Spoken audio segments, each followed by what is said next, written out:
जय माता दी दोस्तों, भक्ति युग में आप सभी का बहुत बहुत स्वागत है। माता रानी आप पर, आपके पूरे परिवार पर अपनी कृपा बनाई रखें। दोस्तों, आज मैं इस वीडियो में आप सभी के लिए माँ संतोषी के व्रत कथा के बारे में और माँ संतोषी का व्रत कैसे करते हैं उनसे जुड़ी हुई सारी बातों को, सारे महत्वपूर्ण तथ्यों को इस वीडियो में आप सभी से मैं आज शेयर करूंगी। वीडियो को पूरा देखें, लास्ट तक देखें, ताकि आपको ये वीडियो जो मैं संतोषी माँ के व्रत के बारे में बताने जा रही हूँ अच्छी तरह से समझ में आए। तो चलिए इस वीडियो को शुरू करते हैं। माता संतोषी का व्रत पूजन करने से धन, विवाह, संतान आदि भौतिक सुखों में वृद्धि होती है। यह व्रत शुक्ल पक्ष के प्रथम शुक्रवार से शुरू किया जाता है।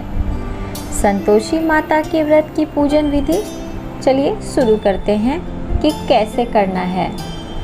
सुख सौभाग्य की कामना से माता संतोषी के 16 शुक्रवार तक व्रत किए जाने का नियम है। दोस्तों, बहुत लोग कोई मन्नत मांगकर अगर ये व्रत करना चाहते हैं तो 16 शुक्रवार तक ये व्रत करना चाहिए। अगर कुछ लोग मन्नत मांगकर 5 शुक्रवार, 7 शुक्रवार, 11 शुक्रवार इस तरह से करना चाहते हैं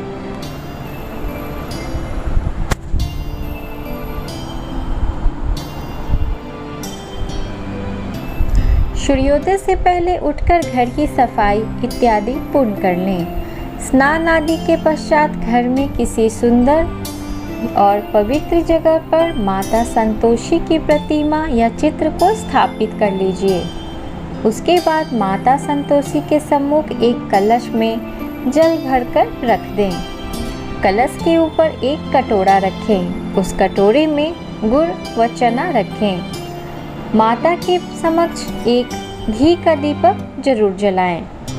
वो दीपक माता के सम्मुख जलाएं। आरती का दिया अलग रखें। माता को अक्षत, फूल, सुगंधित गंध, नारियल, लाल वस्त्र या चुनरी अर्पित करें। माता संतोषी को गुड़ और चने का भोग जरूर लगाएं। गुड़ और चने का भोग ही माता का विशेष भोग होता है। संतोषी माता की जय बोलकर माता की कथा आरंभ करें। इस व्रत को करने वाला कथा कहते व सुनते समय हाथ में गुड़ और भुने हुए चने रखें। जो आप माता के सामने भोग लगाना है उसी चने और गुड़ को लेकर के थोड़ा सा हाथ में जरूर रखें। सुनने वाला प्रकट संतोषी माता की जय इस प्रकार जय जयकार मुख से बोलता जाए। कथा समाप्त होने पर हाथ का गुड़ और चना गाय को खिला दें। अगर आपके पास गाय उपलब्ध ना हो तो उस गुड़ और चने को तुलसी माँ के क्यारी में आप डाल दें। कलश के ऊपर रखा गुड़ और चना सभी को प्रसाद के रूप में बांट दें। और इस बात का ध्यान जरूर रखें कि ये प्रसाद आप जिसको भी बांटें वो उस दिन खट्टा ना खाए।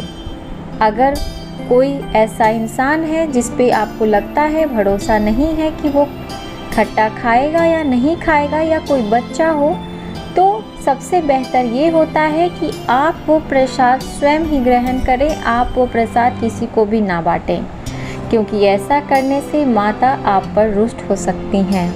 ये प्रसाद ग्रहण करने के बाद खट्टा नहीं खाना चाहिए। अगर आपके घर में बच्चे, बूढ़े या आपके पति, अगर पूरे घर में आप लोग इसका पालन करते हैं शुक्रवार के दिन, तो बस अपने घर में इस प्रसाद को बांटें। बाकी आप इस प्रसाद को किसी को भी ना बांटें। कथा से पहले कलश को जल से भरें और उसके ऊपर गुड़ व चने से भरा कटोरा रखें। कथा समाप्त होने और आरती होने के बाद कलश के जल को घर में सब जगहों पर छिड़कें और बचा हुआ जल तुलसी की क्यारी में सींच दें। बाजार से गुड़ मोल लेकर, और यदि गुड़ घर में हो तो वही काम में लेकर व्रत करें। बस ध्यान रहे कि वो गुड़ शुद्ध होना चाहिए, साफ होना चाहिए। व्रत करने वाले को श्रद्धा और प्रेम से प्रसन्न मन से व्रत करना चाहिए। और सबसे विशेष बात मैं आपको बताना चाहती हूँ, मैंने इसके बारे में आपको पहले भी बताया है। इस दिन व्रत करने वाले स्त्री या पुरुष को ना ही खट्टी चीज़ें हाथ लगानी चाहिए और ना ही खानी चाहिए। जी हाँ दोस्तों, जो लोग भी ये व्रत करते हैं उन्हें इस दिन खट्टी चीज़ें तो खानी ही नहीं है, साथ में आपको खट्टी चीज़ें छूनी भी नहीं है, जैसे नींबू, टमाटर, अचार इत्यादि जो भी खट्टी चीज़ें आपके घर में हैं उसे आपको हाथ भी नहीं लगाना है।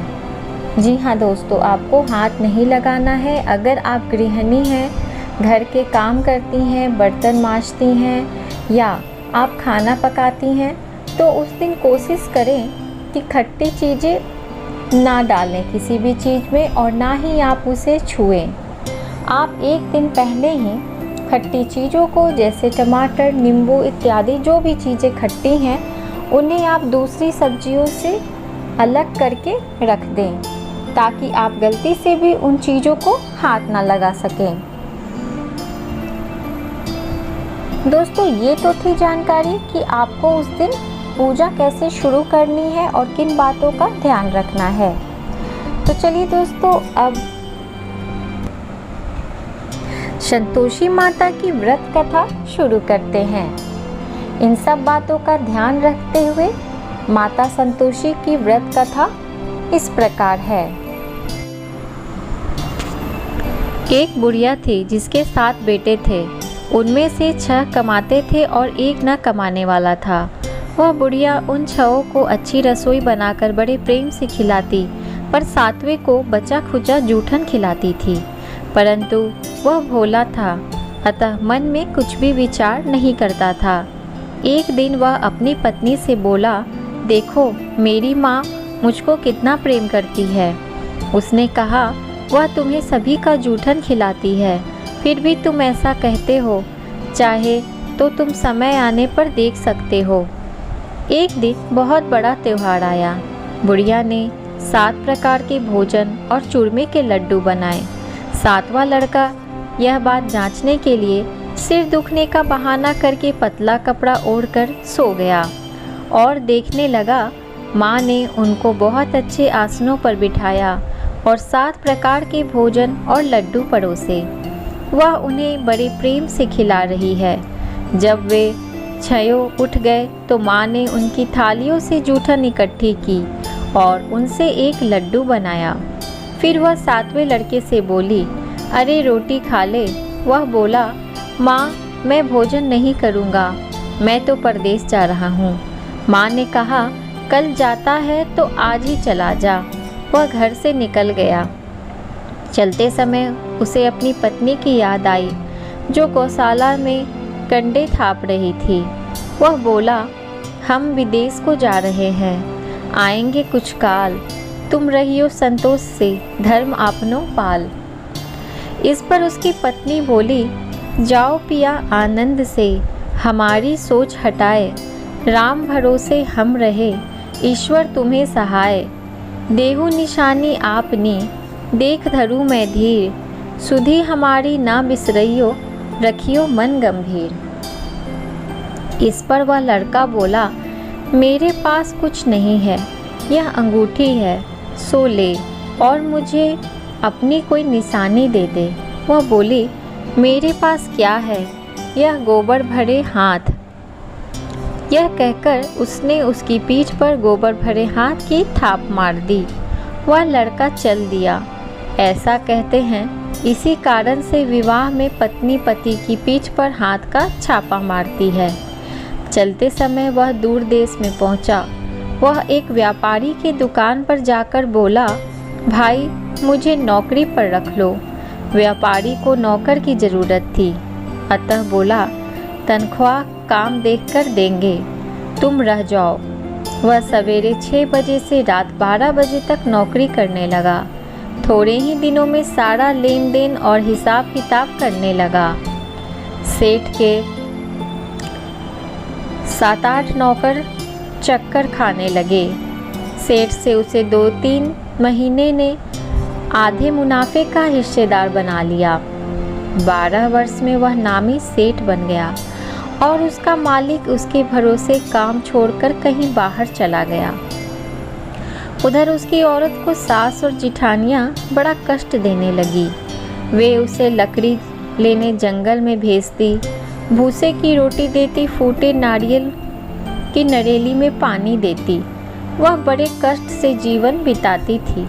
एक दिन जब वह लकड़ी लेने जा रही थी तो रास्ते में उसने कई औरतों को व्रत करते देखा।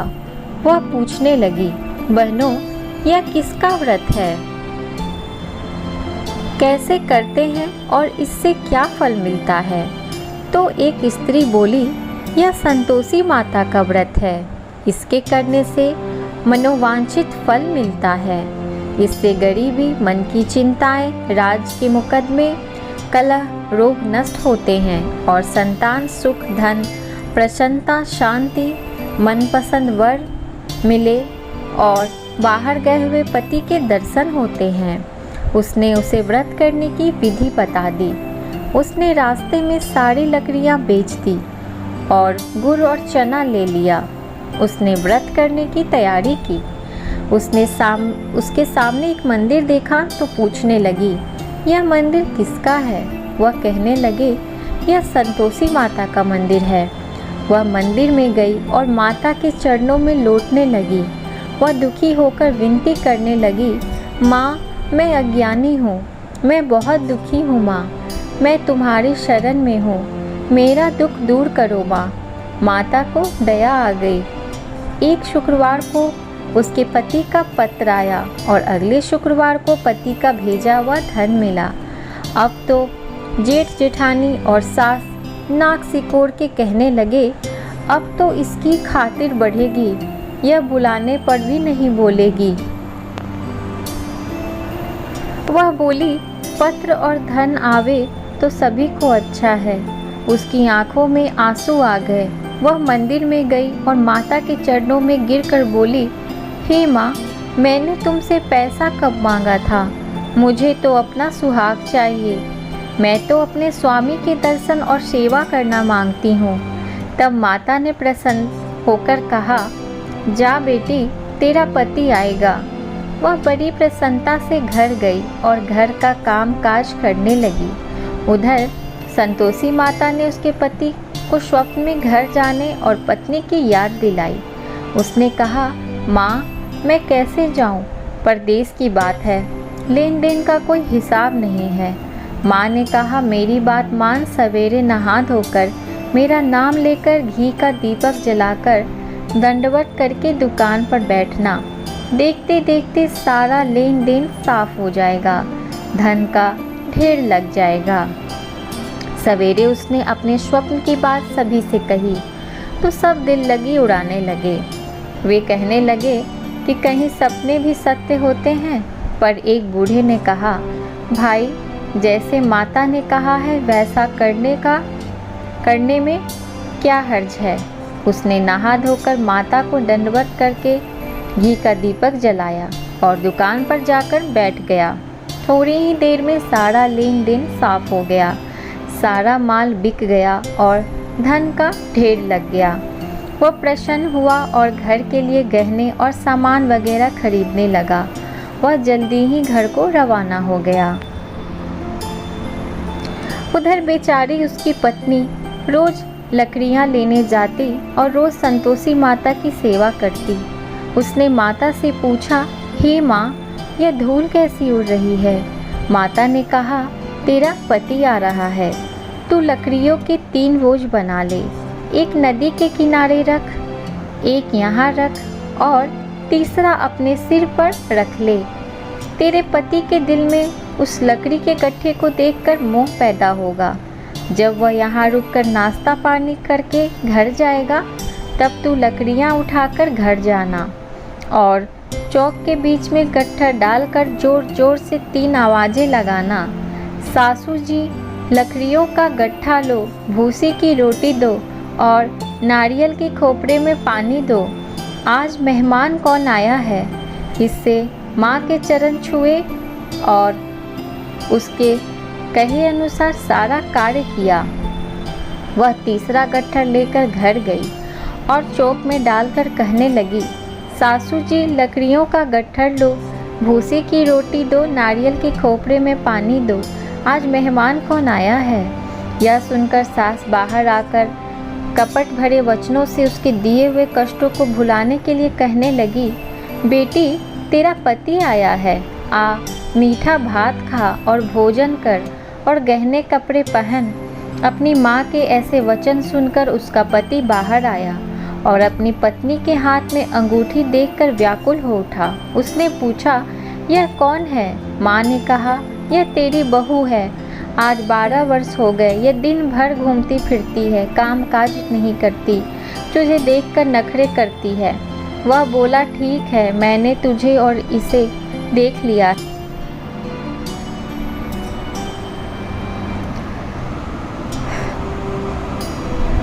माँ ने कहा, ठीक है, जैसी तेरी मर्जी, और उसने चाबियों का गुच्छा पटक दिया। उसने अपना सामान तीसरी मंजिल से ऊपर के कमरे में रख दिया। एक ही दिन में वे राजा के समान ठाट बाट वाले बन गए। इतने में अगला शुक्रवार आया। बहू ने अपनी पति से कहा, मुझे संतोषी माता के व्रत का उद्यापन करना है। वह बोला, बहुत अच्छा, खुशी से कर ले। जल्दी ही उद्यापन की तैयारी करने लगी। उसने जेठ के लड़कों को जिमाने के लिए कहा, उन्होंने मान लिया। पीछे से जेठानियों ने अपने बच्चों को सिखा दिया, तुम खटाई मांगना जिससे उसका उद्यापन पूरा ना हो। लड़कों ने जिद कर खटाई मांगी। बहू कहने लगी, भाई खटाई किसी को नहीं दी जाएगी, यह संतोषी माता का प्रसाद है। लड़के खड़े हो गए और बोले, पैसा लाओ। वह बोली, कुछ ना समझ सकी, उनका क्या भेद है। उसने पैसे दे दिए और वे इमली की खटाई मंगाकर खाने लगे। इस पर संतोषी माता ने उस पर रोष किया। राजा के दूत उसके पति को पकड़ कर ले गए। वह बेचारी बड़ी दुखी हुई और रोती हुई माता जी के मंदिर में गई और उनके चरणों में गिरकर कहने लगी, हे माँ, ये क्या कर दिया? हंसाकर, अब तू मुझे क्यों रुलाने लगी माँ? माता बोली, पुत्री, मुझे दुख है कि तुमने अभिमान करके मेरा व्रत तोड़ा है और इतनी जल्दी सब बातें भुला दी। वह कहने लगी, माता, मेरा कोई अपराध नहीं है, मुझे तो लड़कों ने भूल में डाल दिया, मैंने भूल से ही उन्हें पैसे दे दिए। माँ, मुझे क्षमा करो, मैं दोबारा तुम्हारा उद्यापन करूँगी। माता बोली, जा, तेरा पति रास्ते में आता हुआ मिलेगा। उसे रास्ते में उसका पति मिला। उसके पूछने पर वह बोला, राजा ने मुझे बुलाया था, मैं उससे मिलने गया था। वे फिर घर चले गए। कुछ ही दिन बाद फिर शुक्रवार आया। वह दोबारा पति की आज्ञा से उद्यापन करने लगी। उसने फिर जेठ के लड़कों को बुलावा दिया। जेठानियों ने फिर वही बात सिखा दी। लड़के भोजन की बात पर फिर खटाई मांगने लगे। उसने कहा, खटाई कुछ भी नहीं मिलेगी, आना हो तो आओ। यह कहकर वो ब्राह्मणों के लड़कों को लाकर भोजन कराने लगी। यथाशक्ति उसने उन्हें दक्षिणा दी। संतोषी माता उस पर बड़ी प्रसन्न हुई। माता की कृपा से 9वें मास में उसके एक चंद्रमा के समान सुंदर पुत्र हुआ। अपने पुत्र को लेकर वह रोजाना मंदिर जाने लगी। एक दिन संतोषी माता ने सोचा, यह रोज यहाँ आती है, आज मैं इसके घर चलती हूँ, इसका आसरा देखूँ। यह सोचकर उसने एक भयानक रूप बनाया। गुड़ व चने से सना मुख, ऊपर की सुर्ख के समान होठ जिन पर मक्खियाँ भिनभिना रही थी। इसी सूरत में वह उनके घर गई। देहली पर पांव रखते ही उसकी सास बोली, देखो कोई डाकिन आ रही है, इसे भगाओ नहीं तो किसी को खा जाएगी। लड़के भागकर खिड़की बंद करने लगे। 7वें लड़के की बहू खिड़की से देख रही थी। वह वहीं से चिल्लाने लगी, आज मेरी माता मेरे ही घर आई हैं। यह कहकर उसने बच्चे को दूध पिलाने से हटाया। इतने में सास बोली, पगली किसे देखकर उतावली हुई है, बच्चे को पटक दिया है। इतने में संतोषी माता के प्रताप से वहाँ लड़के ही लड़के नजर आने लगे। बहू बोली, सासू जी, मैं जिसका व्रत करती हूँ यह वो ही संतोषी माता हैं। यह कहकर उसने सारी खिड़कियां खोल दी। सबने संतोषी माता के चरण पकड़ लिए और विनती कर कहने लगे, हे माता, हम मूर्ख हैं, अज्ञानी हैं, पापिनी हैं। तुम्हारे व्रत की विधि हम नहीं जानते। तुम्हारा व्रत भंग करके हमने बहुत बड़ा अपराध किया है। जगत माता, आप हमारा अपराध क्षमा करो माँ। इस पर माता उन पर प्रसन्न हुई। बहू को जैसा फल दिया वैसा माता सबको फल दे। दोस्तों, अगर आपको ये मेरी वीडियो अच्छी लगी हो, आपके लिए उपयोगी हो, तो मेरे वीडियो को एक लाइक ज़रूर दें और अपने दोस्तों के साथ ज़रूर शेयर करें। और अगर आप मेरे चैनल पर नए हैं तो मेरे चैनल को सब्सक्राइब कर लें। मैं इसी तरह की जानकारी लेकर आप सभी के लिए आती रहती हूँ। धन्यवाद।